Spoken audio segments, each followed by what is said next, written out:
Book of Heaven, Volume 16, February 5th, 1924. The soul cannot go out of the divine will because her will is chained to the immutability of the divine. Effects of melancholy and of cheerfulness. I felt embittered because of the privation of my highest and only good. Even more, I felt that everything was over for me, and that the one who is all my life was to come no more, and that all the past had been a game of fantasy. Oh, had it been in my power, I would have burned up all the writings so that no trace might be left about me. My nature also felt the painful effects of this, but it is useless to say on paper what I went through, because the paper too, cruel, has not a word of comfort for me, and does not give me the one whom I so much long for. On the contrary, by saying it, it makes my pains more bitter. Therefore I move on. So, while I was in such a hard state, my always lovable Jesus made himself seen to me with a stick of fire in his hand, telling me, "My daughter, where do you want me to beat you with this stick? I want to strike the world, therefore I have come to you, to see how many blows you want to receive yourself, so as to give the rest to creatures. So tell me where you want me to beat you." And I, embittered as I was, said, "Beat me wherever you want to beat me. I don't want to know anything. I want nothing but your will." And he again, "I want to know from you where you want me to beat you." And I, no, I will never say that. I want there where you want. Jesus returned to ask me again, and seeing that I kept answering, "I want nothing but your will," he repeated, "So, you don't even want to say where you want me to beat you?" Then, without saying anything else, he beat me. Those blows were painful, but since they were coming from the hands of Jesus, they infused in me life, strength, trust. After he struck me in such a way that I felt all beaten up, I clung to his neck, and drawing near his mouth, I tried to suckle. But as I did so, a most sweet liquid came into my mouth, which cheered me all up. But this was not my will. Rather, I wanted his bitternesses, for he had so many in his most holy heart. Then I said to him, "My love, what a hard lot mine is. Your privation kills me.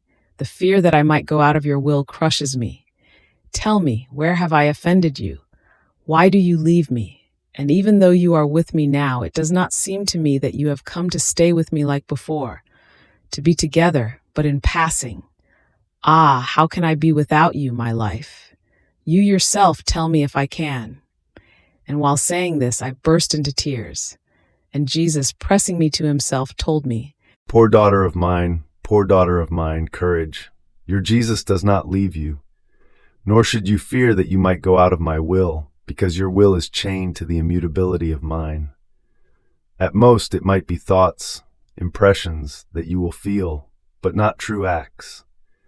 In fact, since the immutability of my will is in you, when yours might be about to go out of mine, you will feel the firmness, the strength of my immutability, and will remain more chained to it. And besides, have you forgotten that I am not only in your heart, but in the whole world, and that from within you I direct the destiny of all creatures? What you feel is nothing other than the way the world is with me and the pains they give me. Since I am in you, they are reflected upon you. Ah, my daughter, how much does the world give us to suffer? But come, courage. When I see that you can take no more, I leave everything and I come to be with my daughter, to cheer you and to cheer myself from the pains they give me." Having said this, he disappeared. I was left strengthened, yes, but with such melancholy as to feel myself dying. I felt as though soaked in a bath of bitternesses and afflictions, so much so that I did not feel the strength to say to Jesus, "Come." Then, while I was doing my usual prayers, my beloved Jesus came back, telling me, "My daughter, tell me, why are you so melancholic? See, I come from the midst of creatures with tears in my eyes, my heart pierced, betrayed by many. And so I said to myself, let me go to my daughter, to my little newborn of my will, that she may dry my tears. With her acts that she has done in my will, she will give me the love and everything that the others do not give me. I will rest in her, and I will cheer her with my presence. And you instead let yourself be found as so melancholic that I have to put my pains aside in order to relieve yours.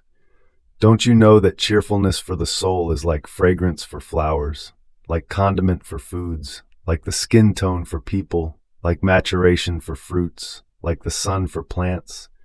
So, with this melancholy, you have not let me found a fragrance that may cheer me, nor a tasty food, nor a mature fruit. Rather, you are all fated as to move me to pity. Poor daughter, courage, cling to me, do not fear. I clung to him. I would have wanted to burst into tears. I felt my voice being suffocated, but I plucked up strength. I repressed my tears, and I said to him, Jesus, my love, my pains are nothing compared to yours. So let us think about your pains if you don't want to add more bitternesses to mine. Let me dry your tears, and let me share in the pains of your heart. So he shared his pains with me, and while letting me see the grave evils present in the world, and those which will come, he disappeared from me.